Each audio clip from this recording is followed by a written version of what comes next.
Hello दोस्तों, स्वागत करती हूँ आप सभी लोगों का टीवी ड्रामा विद मधु में। तो चलिए दोस्तों, आज मैं आप लोगों के लिए अनुपमा सीरियल के लेटेस्ट एपिसोड के नए अपडेट्स लेकर एक बार फिर से हाजिर हूँ। तो देखते हैं क्या कुछ हुआ है आज के एपिसोड में। तो चलिए दोस्तों, वीडियो को शुरू करने से पहले अगर आपने अभी तक वीडियो को लाइक शेयर सब्सक्राइब नहीं किया है तो प्लीज़ कर लीजिएगा और साथ ही साथ हमें कमेंट्स में अपने राय ज़रूर दीजिएगा। तो चलिए दोस्तों, देख लेते हैं क्या कुछ हुआ है अनुपमा के आज के एपिसोड में। तो दोस्तों, टीवी सीरियल अनुपमा की आज की कहानी में हमें देखने के लिए मिलता है कि कल जब अनुपमा जो है वो मेघा को समझाती हुई नजर आ रही थी, तो यहाँ पर जो है आज मेघा जो है वो फाइनली समझ गई है, उसके दिमाग में बात घुस गई है जो भी अनुपमा ने उसे समझाया। और फाइनली वो रोते हुए नजर आती है अपनी बेटी की फोटोज को अपने सीने पे लगाकर और कहने लगती है कि मेरी बच्ची, मैंने तुझे ढूंढने की कोशिश ही नहीं की। और कहते हुए नजर आती है कि माँ होकर मैं अपनी बेटी के साथ ऐसे कैसे कर सकती हूँ, पता नहीं मेरी बेटी कहाँ होगी और किस हालात में होगी। और शायद वो ये सोच रही होगी कि उसके मम्मी पापा आएंगे और उसे ढूंढ लेंगे, लेकिन मैंने तो उसे ढूंढने की कोशिश ही नहीं की। और तभी वहाँ पर मेघा जो है वो फूट फूट कर रोने लगती है और कहने लगती है कि मैं माँ कहलाने लायक ही नहीं हूँ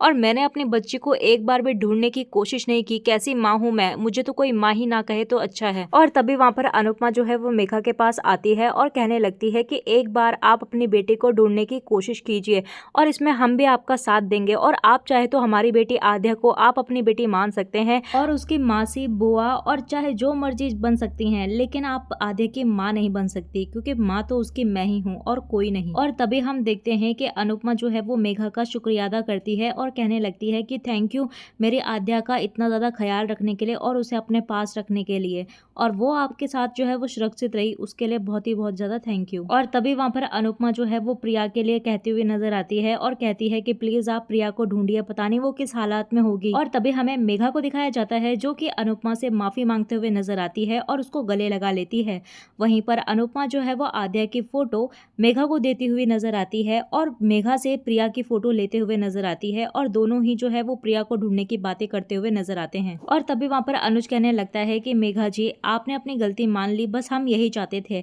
और अगर आप जब भी आद्या से मिलना चाहते हैं तो आप दोनों आ सकते हैं और मेघा से मिल सकते हैं, हमें कोई प्रॉब्लम नहीं है। तो वहाँ पर मेघा जो है वो अनुज का थैंक यू कहते हुए नजर आती है। और तभी हमें दूसरी तरफ जो है वो शाह फैमिली के लोगों को दिखाया जाता है, जहाँ पर बा जो है वो रो रही होती है और कहने लगती है कि अरे कोई वनराज को फोन लगाओ ना, मुझे बात करनी है उससे। और कहने लगती है कि मुझे उसकी खैर और खबर जाननी है कि वो कहाँ है, कैसा है और कब आएगा। और यहीं पर हम देखते हैं कि बा जो है वो तपिश से ऑफिस के नंबर पर कॉल करने के लिए कहती हुई नजर आती है। और तभी वहाँ पर तोसू जो है वो बहुत ही ज्यादा गुस्से में कहने लगता है कि ऑफिस के काम से नहीं गया है आपका लड़का, ऑफिस के काम के बहाने से भागा है। और ये बात सुनकर जो है वो बा काफी ज्यादा दुखी हो जाती है। और तभी हम देखते हैं कि तोसू की चिल्लाने की आवाज जो है वो आशा भवन तक पहुंच जाती है, जहां पर बापूजी और बालाजी जो है वो उसकी आवाज सुन लेते हैं और बालाजी कहते हैं कि तोसू इतना ज्यादा चिल्ला क्यों रहा है। और तभी वहां पर बापूजी कहने लगते हैं कि मैं वहां जाऊं क्या, तो बालाजी कहने लगते हैं कि हाँ, वनराज भी यहाँ पर नहीं है तो आपको जाना चाहिए। और तभी हमें तोशु को दिखाया जाता है जो कि बा को कहने लगता है कि एक तो आपका बेटा हमें फंसाकर भाग गया है और ऊपर से आपने हमारा जीना हराम कर रखा है। और तभी वहाँ पर किंजल जो है वो तोशु को डांटती है और कहती है कि बा से बात करने की तुम्हें तमीज नहीं है, और कहने लगती है कि एक काम करो, तुम भी यहाँ से निकलो, क्योंकि सबसे ज्यादा काम ना तुमने खराब करके रखा हुआ है। और तभी वहाँ पर तोशु कहने लगता है कि तुम लोग क्या कहते थे मुझे, झोलू राम, फ्रॉड, और पापा ने तो मुझसे भी ज़्यादा फ्रॉड किया है, और टोपी पहनाने में तो पापा तो मुझसे भी ज़्यादा बड़े बाप निकले, और मैं तो लाखों का फ्रॉड करता था लेकिन ये तो करोड़ों का फ्रॉड करके भाग गए। और देखो तो हर टाइम फैमिली फैमिली फैमिली करते रहते थे, और अब क्या हुआ, भूल गए फैमिली। और कहने लगता है कि गुंडे अगर किसी का सर फोड़ देते, किसी का खून कर देते और बच्चों को हर्ट कर देते या फिर उठा के लेकर आ जाते तो तब क्या होता फिर। और तभी हमें बा को दिखाया जाता है, जहाँ पर बा जो है वो कहने लगती है कि मेरा बेटा ऐसा नहीं है और मेरा बेटा जो है ये सब चीजें कर ही नहीं सकता, और मुझे तो ऐसा लग रहा है कि मेरा बेटा जो है वो किसी न किसी मुसीबत में है। और तभी हमें अनुपमा को दिखाया जाता है जो कि बापूजी के साथ शाह हाउस में पहुंच जाती है, और वहीं पर वो तपिश को जो है वो समझाते हुए और गालियां देते हुए नजर आती है। और तभी हम देखते हैं तोशु को जो कि कहने लगता है कि मम्मी,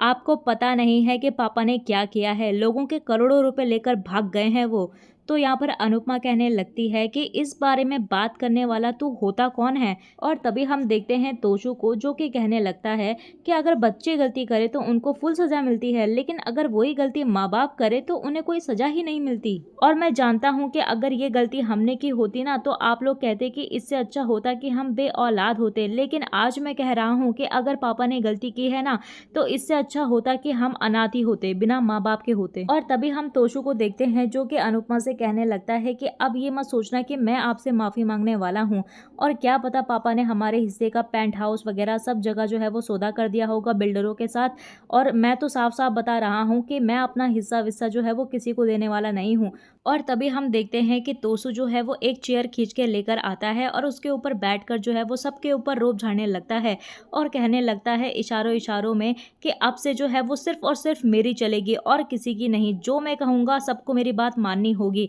और ये जब वो बोल रहा होता है तो इसकी बातें सुनकर जो है वो टीटू को बड़ी अजीब सी लगती है और वो सोचता है कि क्या मजाक चल रहा है। अनुपमा अपना माथा पीटती है और कहती है कि ये पागल हो गया है। और तभी हम अनुपमा को देखते हैं जहाँ पर वो बा को समझाती हुई नजर आती है और कहती है कि आपको जो है वो टेंशन नहीं लेनी है, आपको हारना नहीं है, अब तो आपके टाइम जो है वो परीक्षा देने का आ गया है और मैं अभी अभी इम्तिहान देकर आई हूँ, वापस लौटी हूँ और माँ के हिस्से में हमेशा जो है वो इम्तिहान ही आता है, तो इससे आपको घबराना नहीं है, आपको इसका सामना करना है। तो यहाँ पर हम देखते हैं कि वो कहती है कि मुझे चिंता है कि कहीं वनराज जो है वो किसी मुसीबत में ना हो। तो वो कहती है कि देखो वनराज तो घर पर नहीं है तो हमें पता भी नहीं है, लेकिन आपको अभी ये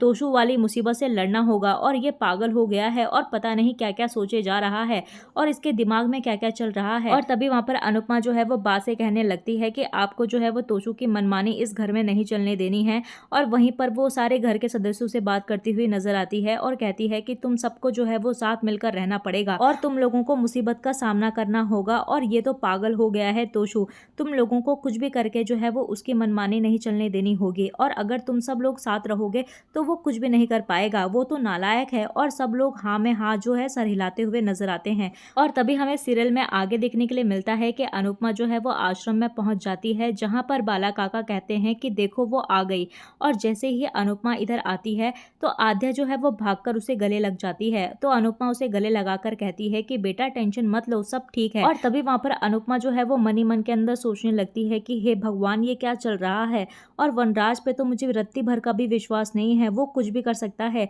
लेकिन अब यह आने वाली मुसीबत से हमें बचाइए। और तभी हमें दूसरी तरफ बा को दिखाया जाता है जहाँ पर बा जो है वो काफी ज्यादा परेशान होती है और वहीं पर बापूजी जो है वो बा को पानी पिलाते हुए नजर आते हैं और लीला को शांत होने के लिए कहते हुए नजर आते हैं। और तभी वहां पर कहने लगते हैं कि लीला तुम इतनी ज़्यादा टेंशन मत लो। तो बा कहने लगती है कि मेरी किस्मत में यही लिखा हुआ है, जब बेटा पास था तो पति नहीं था और जब पति आ गया है तो बेटा नहीं है। तो बापूजी कहने लगते हैं कि कईयों के पास तो दोनों ही नहीं होते, कम से कम तुम शुक्र मनाओ कि तुम्हारे पास एक तो है। लेकिन फिर बापूजी कहते हैं कि मुझे लगता है कि वनराज ने जो कुछ किया ना वो बहुत ज़्यादा गलत किया है, उसे ऐसा नहीं करना चाहिए था। तो लीला कहने लगती है कि तुम्हें भी अपने बेटे पर शक है और अपने बेटे के ऊपर ऐसा शक नहीं करना चाहिए। तो बापूजी कहने लगते हैं कि देखो लीला, पैसा ना ऐसी चीज़ है जिसके पास आता है तो बड़े बड़ों का दिमाग घुमा देता है, ऐसे पैसों के कारण जो है वो उसने ऐसा किया होगा। और तभी हमें सीरियल में आगे देखने के लिए मिलता है कि अनुज जो है वो अनुपमा से वनराज के टॉपिक के ऊपर बातें करते हुए नजर आता है